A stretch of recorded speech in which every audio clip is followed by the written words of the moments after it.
Thanks, Rick. I think that what we're hearing today is a lot of the same concern and anger out of the uncertainty, the doubt that arises out of the implementation of the law.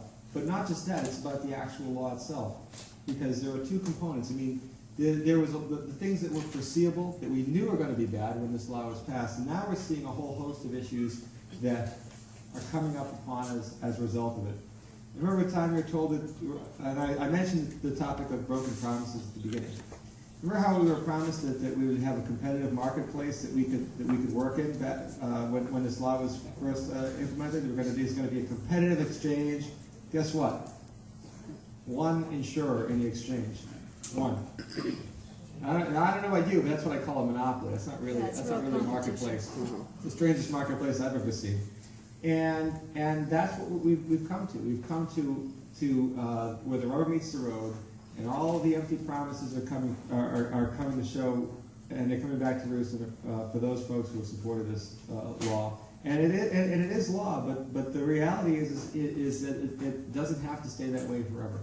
We need to make sure that we get active and we remind elected officials, not just at the federal level, but also at the state level, that, folks, this thing is going to have serious consequences on people's lives.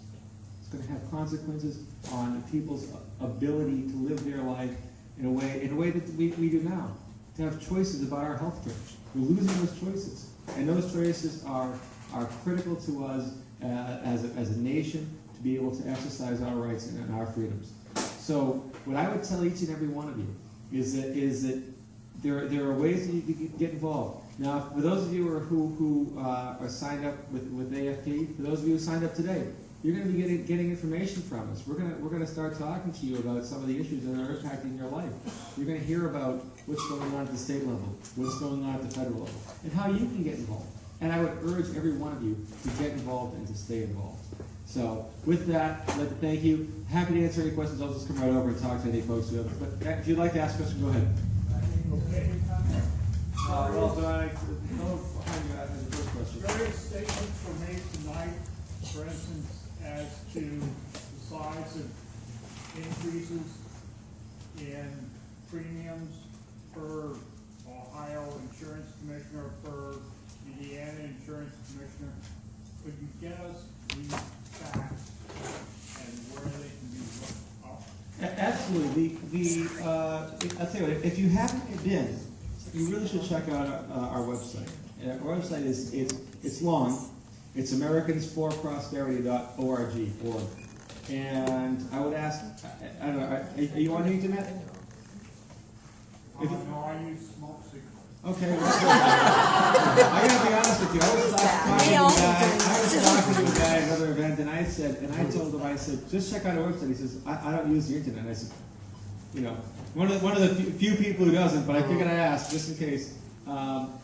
If you do, get on our website, americansforprosperity.org. There's a ton of of information in our healthcare section about the Obamacare issue. There is a new website that AFP has launched. You might have heard a radio ad that we're running. It's called ObamacareRiskFactors.org. I would ask you to take a look at that website as well, ObamacareRiskFactors.org. And that issue that right there will show, it'll ask a very small amount of information. The age is in a wide range. Trust me, we're not trying to track anybody here, but with that information, we'll be able to tell you what some of the risk factors that you personally will face as a result of Obamacare. And those are the types of issues that we need to begin to address and raise to the attention of those who represent you, because they're your elected officials. They're your leaders.